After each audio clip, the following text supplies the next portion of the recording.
1 ارب سے کم ہے ہی نہیں، تو وہ کس چیز کی جو کرتے ہیں، وہ کس چیز کا ریلیف لیتے ہیں؟ اور جو 8 ارب روپے کا کیس تھا مشکوک ٹرانزیکشن کا، وہ 8 ارب کا کیس ان کا نیب ترمیمی آرڈیننس میں واپس ہو گیا ہے آصف زرداری کے خلاف۔ توشہ خانہ کا کیس جو آصف زرداری کے خلاف تھا وہ واپس ہو گیا ہے۔ تو آپ کیسے کہہ سکتے ہیں کہ وہ جی کیا بات ہے، نہ وہ اپنے کیس، اچھا جو کیس ٹرانسفر کروانے والی بات ہے، انہوں نے سپریم کورٹ کے حکم کو سپریم کورٹ میں ہی ریویو فائل کی ہوئی ہے پاکستان پیپلز پارٹی نے، فاروق اچنائک صاحب نے۔ اب جو معاملہ سپریم کورٹ میں پینڈنگ ہے وہ بغیر سپریم کورٹ کی ڈائریکشن کے یا سپریم کورٹ کے احکامات کے تو نہیں نہ ٹرانسفر کرنا جج بشیر نے۔ جج بشیر کو جب یہ فیصلے اور یہ کیسز آئے ہی سپریم کورٹ کے حکم سے تھے تو وہ کیسے ٹرانسفر کرے گا؟ تو آپ ان کو ہیرو نہ بنائیں۔ ہمیں پتہ ہے کہ بلاول زرداری کو وزیر اعظم بنانے کے لیے بڑی کوششیں کی جا رہی ہیں اور بلوچستان سہارا دیا جا رہا ہے، اور سندھ میں بھی ان کو حلقہ بندیوں کے ذریعے اور ایم کیو ایم کو، کیونکہ ایم کیو ایم اور اس طرح کی جو جماعتیں ہیں ان کو مضبوط کر کے تاکہ ایک مخلوط حکومت بن جائے اور بلاول زرداری ان کا وزیر لاڈلا جو ہے تو وہ ان کا وزیر اعظم بن جائے۔ خواہش ہو سکتی ہے لیکن یہ چیزیں قوم نہیں ہونے دے گی، اور یہ جو آصف زرداری کے حوالے سے آپ نے پورا ایک ماحول بنایا ہے نا، یہ اس کا جواب ہے۔ دوسری اہم چیز یہ ہے کہ جو مراد علی شاہ ہیں، جو چیف منسٹر ہیں سندھ کے، ان کے خلاف نوری آباد پاور پلانٹ پروجیکٹ کیس میں بریت کی درخواست۔ اچھا یہ کہتے تھے، یہ بھی جو مراد علی شاہ بھی کہتے تھے میں نہیں درخواست دائر کروں گا، میں نیب ترمیمی، یہ سارے کہتے تھے کہ ہم نیب ترمیمی آرڈیننس کے ذریعے نہیں ریلیف لیں گے۔ تمام شریف خاندان نے بھی اسی کے ذریعے ریلیف لیا، اور یہ بھی اب یہ درخواست دائر کی ہے جج محمد بشیر کے پاس، اور انہوں نے کہا ہے کہ احتساب عدالت میں پیش ہوئے، خود آج مراد علی شاہ اسلام آباد میں احتساب عدالت میں پیش ہوئے، انہوں نے نیب ترمیمی آرڈیننس کے تحت بریت کی درخواست دائر کی ہے۔ بریت کی درخواست میں کہا گیا کہ نیب ترمیمی آرڈیننس کے بعد کیس نیب کے در اختیار میں نہیں رہا، ترمیمی آرڈیننس کے بعد ریفرنس سے بری کیا جائے۔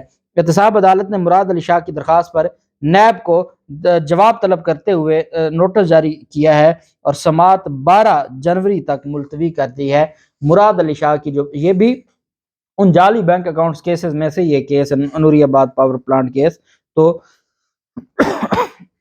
معذرت، تو اس میں بھی جو طلب کیا گیا ہے نیب کو، جبکہ سپریم کورٹ آف پاکستان میں جو اہم سماعت ہوئی ہے وہ ہے قاضی فیض صاحب اور جسٹس محمد علی مظہر صاحب، یہ 2 رکنی بینچ تھا۔ D G intelligence, custom intelligence عدالت میں پیش ہوئے ڈی جی فیض عدالت میں پیش ہوئے، اور سپریم کورٹ نے عدالتی حکم کے باوجود گاڑی مالک کو نہ دینے کے کیس میں ڈی جی کسٹم کو بلایا ہوا تھا، جس پر عدالت نے سخت برہمی کا اظہار کیا اور عدالت نے سخت ریمارکس بھی پاس کی اور آرڈر بھی کیا۔ سپریم کورٹ میں نان کسٹم پیڈ گاڑی کی مالک کو حوالگی سے متعلق کیس پر سماعت ہوئی۔ ڈی جی انٹیلیجنس فیض احمد سپریم کورٹ میں پیش ہوئے۔ جسٹس قاضی فیصل صاحب نے ڈی جی سے استفسار کیا کہ کیا آپ قانون سے بالا تر ہیں؟ یہ سوال کیا ڈی جی سے انٹیلیجنس کے، کسٹم انٹیلیجنس کے، کہ کیا آپ قانون سے بالا تر ہیں؟ آپ عدالتی احکامات کی خلاف ورزی کیوں کر رہے ہیں؟ 3 عدالتوں نے حکم دیا کہ گاڑی مالک کو کے حوالے کر دیں۔ 5 سال سے کسٹم نے شہری کی گاڑی پکڑ کر بند رکھی ہوئی ہے، 5 سال سے ویئر ہاؤس میں کھڑی گاڑی خراب ہو گئی ہے، کیا آپ مالک کا نقصان پورا کریں گے؟ آپ نے جو اتنا ظلم کیا ہے، آپ کیسے آپ نے اس کو یہ گاڑی واپس نہیں کی؟ آپ کیسے اس کی گاڑی روک کے رکھ سکتے ہیں؟ آپ کیسے یہ قانون کی دھجیاں اڑا سکتے ہیں؟ آپ کیوں اس کو اپنی جو ذاتی انا بنایا ہوا ہے؟ ڈی جی نے کہا کہ یہ گاڑی حوالگی کا بہت منفرد کیس ہے۔ عدالت نے کہا کہانیاں نہ سنائیں، صحیح بات کریں۔ جسٹس محمد علی مظہر نے ریمارکس دیے کہ گاڑی حوالگی میں کیا منفرد ہے؟ یہاں تو روز سپرداری فائل ہوتی ہے، تو یہ کون سے ایسا اس میں منفرد بات ہے کہ آپ کہتے ہیں جناب یہ جو کیس ہے نا یہ بہت منفرد ہے؟ جسٹس محمد علی مظہر صاحب نے کہا کہ کلیکٹر نے لکھ کے دے دیا ہے کہ مالک نے سارے ٹیکسز اور ڈیوٹیز پے کر دی ہیں۔ جب وہ سارے ٹیکس بھی دے چکا ہے، ڈیوٹیز بھی دے چکا ہے، پھر آپ کس چیز کی بنیاد پر آپ اس کو رکھ کے بیٹھے ہیں؟ قاضی فیصل صاحب نے سوال کیا کہ گاڑی کا ماڈل کون سا ہے، تو بتایا گیا کہ گاڑی کا ماڈل 97 ہے، اور اس گاڑی کی مالیت کیا ہوگی؟ تو ڈی جی کسٹم نے کہا کہ قبضے میں لی گئی گاڑی کی مالیت 20 سے 25 لاکھ روپے ہوگی۔ قاضی فیصل صاحب نے کہا کہ گاڑی کی مالیت سے زیادہ رقم اور وقت کیسز پر آپ نے خرچ کر دیا۔ نان کسٹم گاڑی پاکستان میں نہ آئے، آپ بارڈر کو محفوظ کیوں نہیں بناتے؟ اب کیونکہ جو بارڈر میں چیزوں کو لے کے آنا جانا یا اس طرح کی جو اسمگلنگ ہے اس کو روکنا ان کی ذمہ داری ہے۔ عدالت نے کہا کہ کہ آپ بارڈرز کو محفوظ کیوں نہیں بناتے؟ نان کسٹم گاڑیاں آتی کیسے ہیں؟ کوئی جیب میں تو نہیں رکھ کے لے آتا، تو آپ کی ذمہ داری ہے، آپ اپنی ذمہ داری نہیں نبھا رہے، اور اس کے بعد آپ لوگوں کو بلیک میل کرتے ہیں اور لوگوں کو ذلیل کرتے ہیں۔ تو عدالت نے کہا کہ نان کسٹم پیڈ گاڑی پاکستان میں نہ آئے، آپ بارڈر کو محفوظ نہیں بناتے، لوگ اور سامان بلا روک ٹوک آ جا رہے ہیں، کسٹم کے لوگ تفریح کرتے رہتے ہیں، آپ کی کوئی ذمہ داری نہیں ہے، آپ نے اپنی ذمہ داری نہیں نبھانی، آپ تنخواہ نہیں لیتے، جب آپ ریاست سے تنخواہ لیتے ہیں تو آپ بارڈر کو محفوظ کیوں نہیں بناتے، آپ اپنی ذمہ داری کیوں نہیں نبھاتے، اور آپ کیوں جو غیر قانونی طریقے سے یہ گاڑیاں پہلے آنے دیتے ہیں، اس کے بعد آپ ٹیکس اور ڈیوٹیز کے نام پر پیسے بٹورتے ہیں، اور پھر آپ گاڑیاں بھی قبضے میں کر لیتے ہیں، اور پھر آپ ان سے بارگیننگ کرتے ہیں اور کمیشنز لیتے ہیں۔ جسٹس قاضی فیصل صاحب نے کہا کہ گاڑی کی مالیت سے زیادہ آپ نے اس کا وقت برباد کر دیا، 5 سال ہو گئے ہیں وہ عدالتوں میں دھکے کھا رہا ہے، اور 3 عدالتوں نے آپ کو حکم جاری کیا ہے کہ آپ اس کو گاڑی واپس کر دیں۔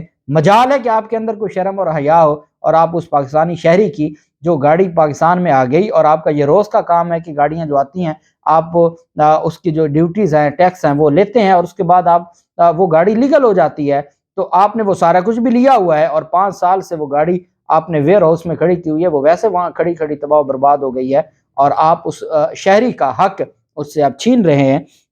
پاکستان کسٹم نے جب یہ سارا معاملہ ہوا تو جو سرکاری وکلا تھے پاکستان کسٹم کے، انہوں نے کہا جناب ہم مہربانی کریں، ہمیں معافی دے دیں، ہم اپنا جو مقدمہ یا اپیل ہے وہ واپس کرتے ہیں، اور ہمیں ہمارا مقدمہ واپس کرنے کی اجازت دی جائے، جس کو سپریم کورٹ آف پاکستان نے مسترد کر دیا۔ سپریم کورٹ نے گاڑی حوالگی کے خلاف کسٹم کی اپیل کو میرٹ کے اوپر خارج کر دیا۔ عدالت نے سپریم کورٹ اور ہائی کورٹ میں غیر ضروری مقدمہ دائر کر کے وقت ضائع کرنے پر پاکستان کسٹمز کو، وفاقی ادارہ ہے پاکستان کسٹمز کو، 50,000 روپے جرمانہ بھی عائد کر دیا کہ آپ نے ہائی کورٹ اور سپریم کورٹ کا وقت ضائع کیا اس طرح کا مقدمہ درج کر کے۔ میرا خیال یہ تھا کہ سپریم کورٹ آف پاکستان کو ساتھ یہ بھی حکم جاری کرنا چاہیے تھا کہ جو 5 سال اس کی گاڑی ویئر ہاؤس میں کھڑی ہے، جو اس کو نقصان آیا ہے، وہ بھی ان سے لیا جائے کسٹم والوں سے، تاکہ یہ عوام کا ساتھ ظلم نہ کریں۔ پہلے یہ پیسے لے کے گاڑیاں بارڈر سے اندر آنے دیتے ہیں، اور پھر اس کے بعد یہ اس طرح کے معاملات کرتے ہیں۔ بہرحال اپیل عدالت نے میرٹ کے اوپر مسترد کر دی۔ اللہ پاک پاکستان کا حامی و ناصر ہو۔ بہت شکریہ۔ اللہ حافظ۔ پاکستان زندہ باد۔